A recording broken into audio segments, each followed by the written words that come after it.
முதல் வாசகம். நம் குற்றங்களுக்காக காயமடைந்தார்.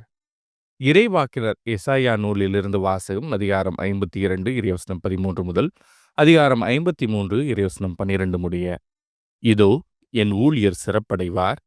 அவர் மேன்மைப்படுத்தப்பட்டு உயர்த்தப்பட்டு பெரிதும் மாட்சியுறுவார். அவரை கண்ட பலர் திகைப்புற்றனர். அவரது தோற்றம் பெரிதும் உருக்குலைந்ததால் மனித சாயலே அவருக்கு இல்லாதிருந்தது. மானிடரின் உருவமே அவருக்கு இல்லை. அவ்வாறே அவர் பல பிற இனத்தாரை அதிர்ச்சிக்குள்ளாக்குவார். அரசர்களும் அவரை முன்னிட்டு வாய்ப்பொத்தி நிற்பர். ஏனெனில் தங்களுக்குச் சொல்லப்படாததை அவர்கள் காண்பர். தாங்கள் கேள்விப்படாததை அவர்கள் புரிந்து கொள்வர். நாங்கள் அறிவித்ததை நம்பியவர் யார்? ஆண்டவரின் ஆற்றல் யாருக்கு வெளிப்படுத்தப்பட்டது? இளந்தளிர் போலும் வறண்ட நில வேர் போலும் ஆண்டவர் முன்னிலையில் அவர் வளர்ந்தார். நாம் பார்ப்பதற்கேற்ற அமைப்போ அவருக்கில்லை. நாம் விரும்பத்தக்க தோற்றமும் அவருக்கில்லை. அவர் இகழப்பட்டார், மனிதரால் புறக்கணிக்கப்பட்டார். வேதனையுற்ற மனிதராயிருந்தார், நோயுற்று நலிந்தார். காண்போர் தம் முகத்தை மூடிக்கொள்ளும் நிலையில் அவர் இருந்தார். அவர் இழிவுபடுத்தப்பட்டார், அவரை நாம் மதிக்கவில்லை. மெய்யாகவே அவர் நம் பிணிகளை தாங்கிக் கொண்டார், நம் துன்பங்களை சுமந்து கொண்டார். நாமோ அவர் கடவுளால் வதைக்கப்பட்டு நொறுக்கப்பட்டவர் என்றும் சிறுமைப்படுத்தப்பட்டவர் என்றும் எண்ணினோம். அவரோ நம் குற்றங்களுக்காக காயமடைந்தார், நம் தீச்செயல்களுக்காக நொறுக்கப்பட்டார். நமக்கு நிறைவாழ்வை அளிக்க அவர் தண்டிக்கப்பட்டார். அவர்தம் காயங்களால் நாம் குணமடைகின்றோம். ஆடுகளைப் போல நாம் அனைவரும் வழி தவறி அழிந்தோம். நாம் எல்லாரும் நம் வழியே நடந்தோம். ஆண்டவரோ நம் அனைவரின் தீச்செயல்களையும் அவர் மேல் சுமத்தினார். அவர் ஒடுக்கப்பட்டார், சிறுமைப்படுத்தப்பட்டார். ஆயினும் அவர் தம் வாயை திறக்கவில்லை.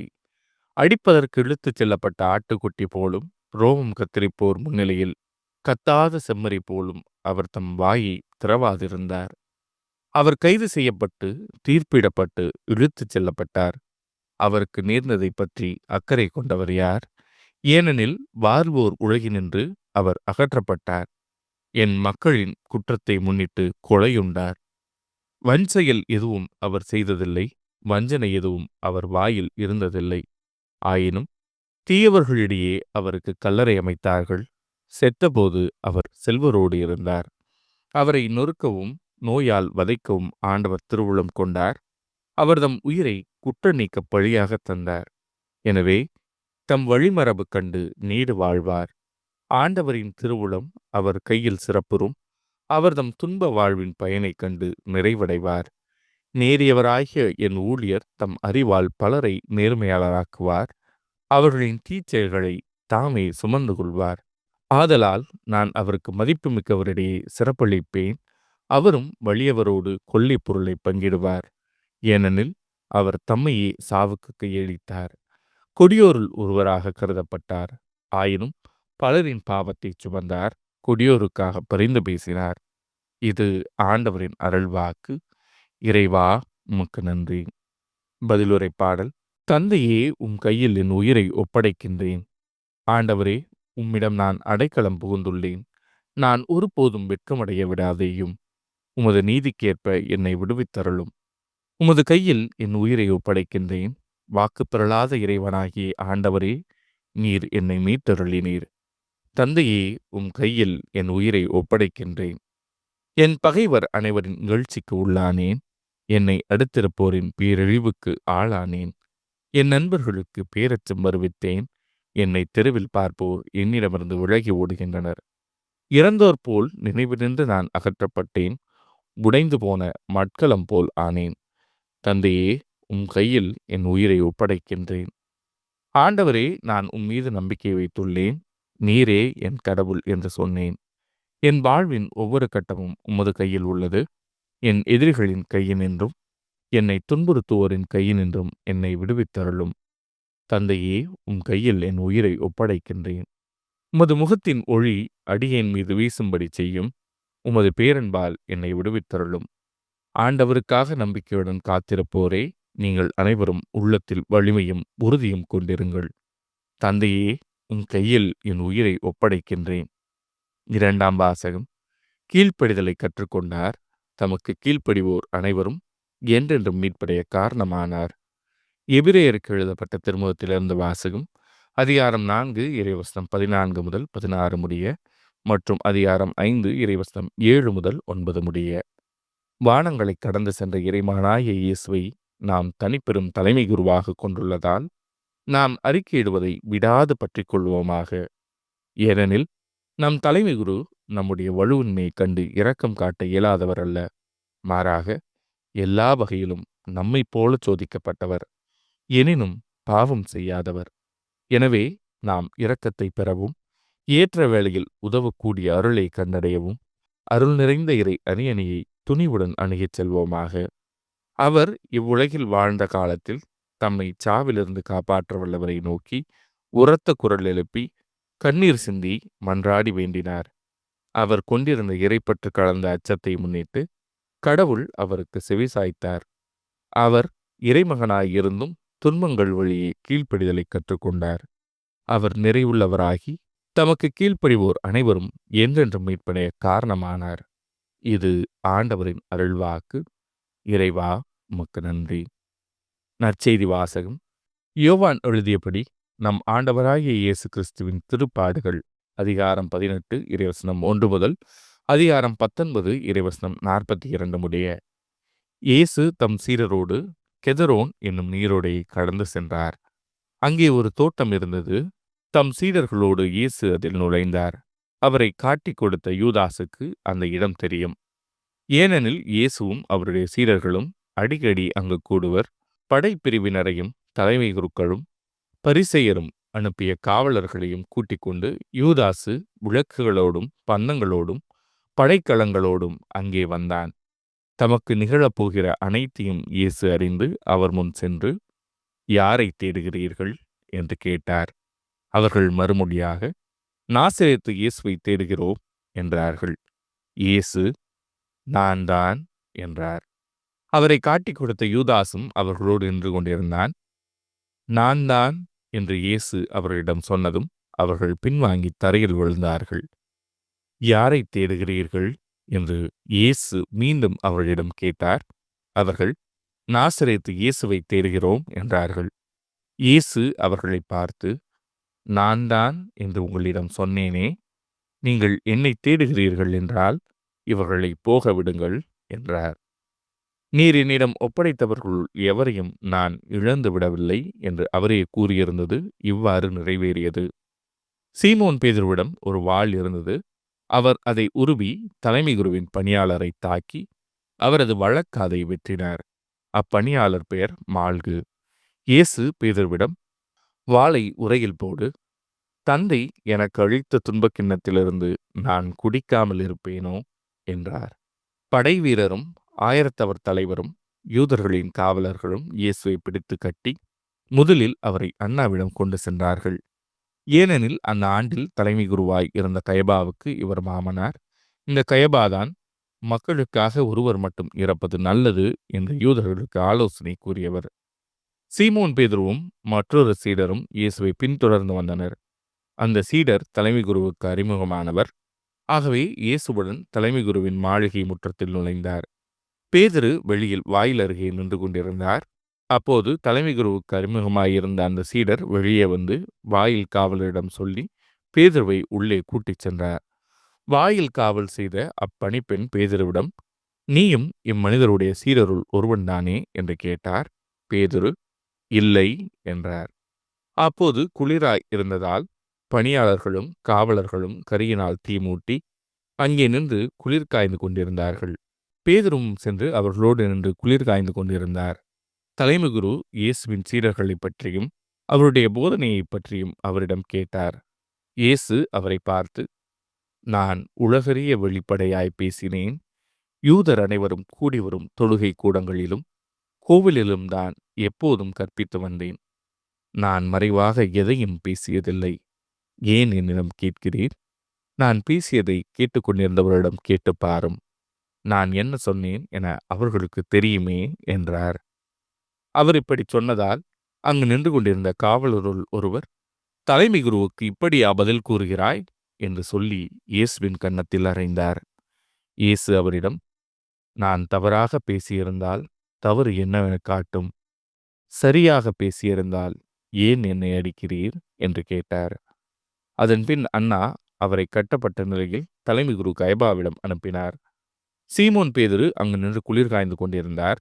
அப்போது அங்கிருந்தவர்கள் அவரிடம், நீயும் அவனுடைய சீடர்களுள் ஒருவன்தானே என்று கேட்டனர். அவர், இல்லை என்று மறுதளித்தார். தலைமை குருவின் பணியாளருள் ஒருவர், நான் உன்னை தோட்டத்தில் அவரோடு பார்க்கவில்லையா என்று கேட்டார். பேதுருவால் காது வெட்டப்பட்டவருக்கு இவர் உறவினர். பேதுரு மீண்டும் மறுதளித்தார். உடனே சேவல் கூவிற்று. அதன்பின் அவர்கள் கயபாவிடமிருந்து ஆளுநர் மாளிகைக்கு இயேசுவை கொண்டு சென்றார்கள். அப்போது விடியற்காலம். பாஸ்கா உணவை உண்ணும் முன் தீட்டுப்படாமல் இருக்க ஆளுநர் மாளிகையில் அவர்கள் நுழையவில்லை. எனவே பிலாத்து வெளியே அவர்களிடம் வந்து, நீங்கள் இந்த ஆளுக்கு எதிராக கூறும் குற்றம் என்ன என்று கேட்டார்.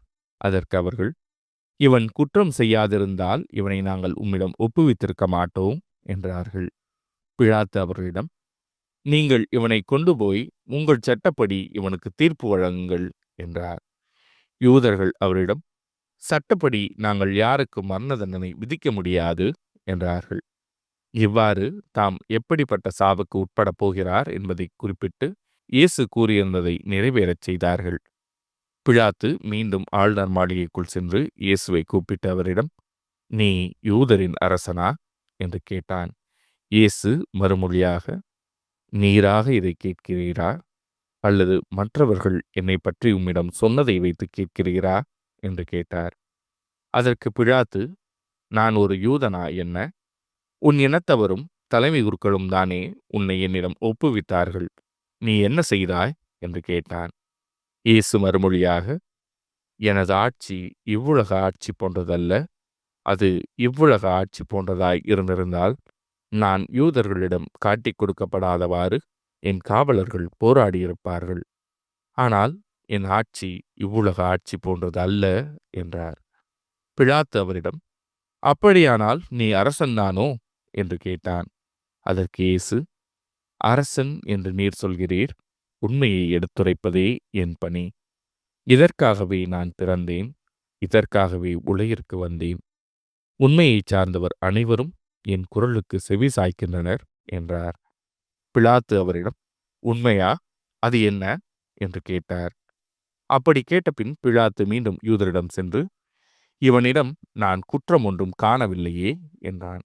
மேலும், பாஸ்கா விழாவின் போது உங்கள் விருப்பப்படி ஒரு கைதியை விடுதலை செய்யும் வழக்கம் உண்டே. யூதரின் அரசனாகிய இவனை நான் விடுதலை செய்யட்டுமா? உங்கள் விருப்பம் என்ன என்று கேட்டான்.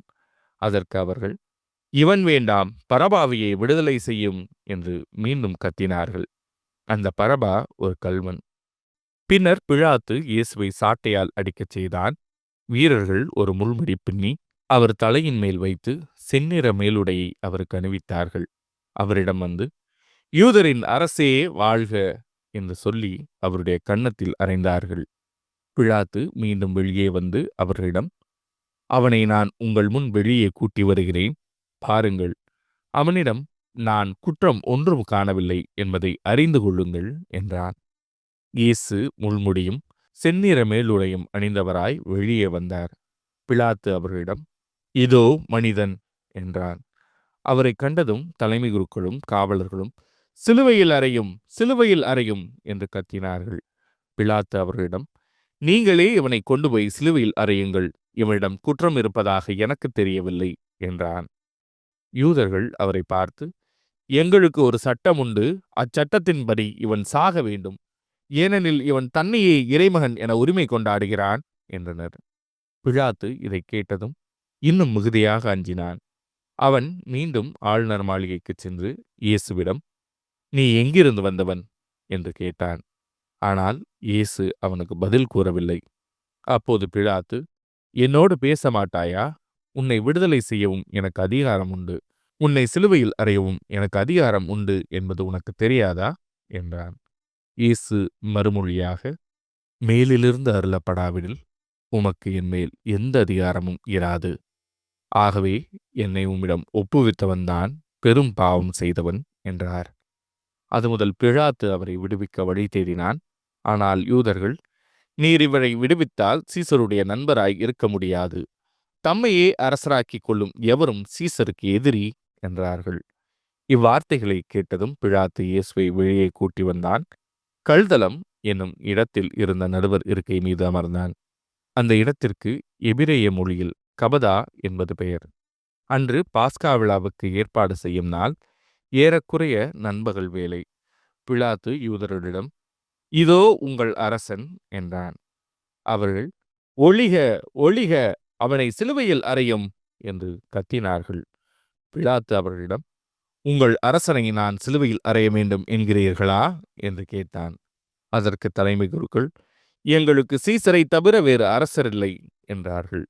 அப்போது பிலாத்து அவரை சிலுவையில் அறையுமாறு அவர்களிடம் ஒப்புவித்தான். அவர்கள் இயேசுவை தம் பொறுப்பில் ஏற்றுக்கொண்டார்கள். இயேசு சிலுவையை தாமே சுமந்து கொண்டு மண்டை ஓட்டு இடம் என்னும் இடத்திற்கு சென்றார். அதற்கு எபிரேய மொழியில் கொல்கொதா என்பது பெயர். அங்கே அவர்கள் இயேசுவையும் அவரோடு வேறு இருவரையும் சிலுவையில் அறைந்தார்கள். அவ்விருவரையும் இரு பக்கங்களிலும் இயேசுவை நடுவிலுமாக அறைந்தார்கள். பிலாத்து குற்ற அறிக்கை ஒன்று எழுதி அதை சிலுவையின் மீது வைத்தான். அதில் நாசரேத்து இயேசு யூதர்களின் அரசன் என்று எழுதியிருந்தது. இயேசு சிலுவையில் அறையப்பட்ட இடம் நகரத்துக்கு அருகில் இருந்ததால் யூதருள் பலர் இந்த குற்ற அறிக்கையை வாசித்தனர். அது எபிரேயம், லத்தீன், கிரேக்கம் ஆகிய மொழிகளில் எழுதப்பட்டிருந்தது. யூதரின் தலைமை குருக்கள் பிலாத்திடம், யூதரின் அரசன் என்று எழுத வேண்டாம், மாறாக யூதரின் அரசன் நான் என்று அவனே சொல்லிக் கொண்டதாக எழுதும் என்று கேட்டுக்கொண்டார்கள். பிலாத்து அவர்களை பார்த்து, நான் எழுதியது எழுதியதே என்றான். இயேசுவை சிலுவையில் அறைந்த பின் படைவீரர் அவருடைய மேலுடைகளை 4 பாகமாக பிரித்து ஆளுக்கு ஒரு பாகம் எடுத்துக்கொண்டார்கள். அங்கியையும் அவர்களே எடுத்துக்கொண்டனர். அந்த அங்கி மேலிருந்து கீழ்வரை தையலே இல்லாமல் நெய்யப்பட்டிருந்தது. எனவே அவர்கள் ஒருவரை ஒருவர் நோக்கி, அதை கிழிக்க வேண்டாம், அது யாருக்கு கிடைக்கும் என்று பார்க்க சீட்டு குலுக்கி போடுவோம் என்றார்கள். என் ஆடைகளை தங்களுக்குள் பகிர்ந்து என் உடை மீது சீட்டு போட்டார்கள் என்னும் மறைநூல் வாக்கு இவ்வாறு நிறைவேறியது.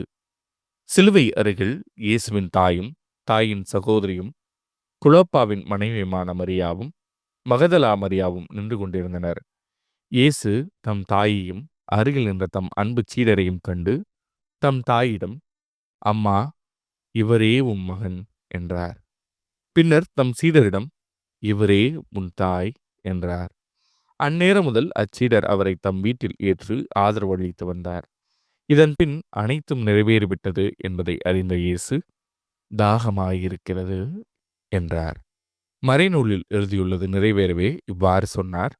அங்கே ஒரு பாத்திரம் நிறைய புளித்த திராட்சை ரசம் இருந்தது. அதில் கடற்பஞ்சை நன்கு தோய்த்து ஈசோப்பு தண்டில் பொருத்தி அதை அவர்கள் அவரது வாயில் வைத்தார்கள். அந்த ரசத்தை குடித்ததும் இயேசு, எல்லாம் நிறைவேறிற்று என்று கூறி தலை சாய்த்து ஆவியை ஒப்படைத்தார்.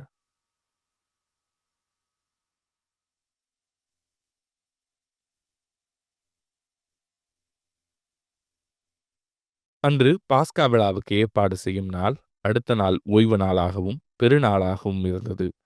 எனவே அந்த சிலுவையில் உடல்கள் தொங்கலாகா என்பதற்காக கால்களை முறித்து சடலங்களை எடுத்து விடுமாறு யூதர்கள் பிலாத்திடம் கேட்டுக்கொண்டார்கள். ஆகவே படைவீரர் வந்து இயேசுவோடு சிலுவையில் அறையப்பட்டிருந்தவருள் ஒருவனுடைய கால்களை முதலில் முறித்தார்கள். பின்னர் மற்றவனுடைய கால்களையும் முறித்தார்கள். பின்பு அவர்கள் இயேசுவிடம் வந்தார்கள். அவர் ஏற்கனவே இறந்து போயிருப்பதைக் கண்டு அவருடைய கால்களை முறிக்கவில்லை. ஆனால் படைவீரருள் ஒருவர் இயேசுவின் விழாவை ஈட்டியால் குத்தினார். உடனே இரத்தமும் தண்ணீரும் வடிந்தன. இதை நேரில் கண்டவரே இதற்கு சாட்சி. அவரது சான்று உண்மையானதே. அவர் உண்மையையே கூறுகிறார் என்பது அவருக்கு தெரியும். நீங்களும் நம்ப வேண்டும் என்பதற்காகவே அவர் இதை கூறுகிறார். எந்த எலும்பும் முறிவுபடாது என்னும் மறைநூல் வாக்கு இவ்வாறு நிறைவேறியது. மேலும் தாங்கள் ஊடுருவ குத்தியவரை உற்று நோக்குவார்கள் என்றும் மறைநூல் கூறுகிறது. அரிமத்தியா ஊரைச் சேர்ந்த யோசேப்பு என்பவர் இயேசுவின் சீடர்களுள் ஒருவர். யூதருக்கு அஞ்சியதால் தம்மை சீடர் என்று வெளிப்படையாக காட்டிக் கொள்ளாதவர். அவர் இயேசுவின் உடலை எடுத்துக்கொண்டு போக பிலாத்திடம் அனுமதி கேட்டார். பிலாத்தும் அனுமதி கொடுத்தான். யோசேப்பு வந்து இயேசுவின் சடலத்தை எடுத்துக்கொண்டு போனார். முன்பு ஒருமுறை இரவில் இயேசுவிடம் வந்த நிக்கதேம் என்பவரும் அங்கு வந்து சேர்ந்தார். அவர் வெள்ளைப்போளமும் சந்தனத்தூளும் கலந்து ஏறக்குறைய 30 கிலோகிராம் கொண்டு வந்தார். அவர்கள் இயேசுவின் உடலை எடுத்து யூத அடக்க முறைப்படி நறுமணப் பொருட்களுடன் துணிகளால் சுற்றி கட்டினார்கள். அவர் சிலுவையில் அறையப்பட்டிருந்த இடத்தில் ஒரு தோட்டம் இருந்தது. அங்கே புதிய கல்லறை ஒன்று இருந்தது. அதில் இதுவரை யாரும் அடக்கம் செய்யப்படவில்லை. அன்று பாஸ்கா விழாவுக்கு ஆயத்த நாளாய் இருந்ததாலும் அக்கல்லறை அருகில் இருந்ததாலும் அவர்கள் இயேசுவை அதில் அடக்கம் செய்தார்கள்.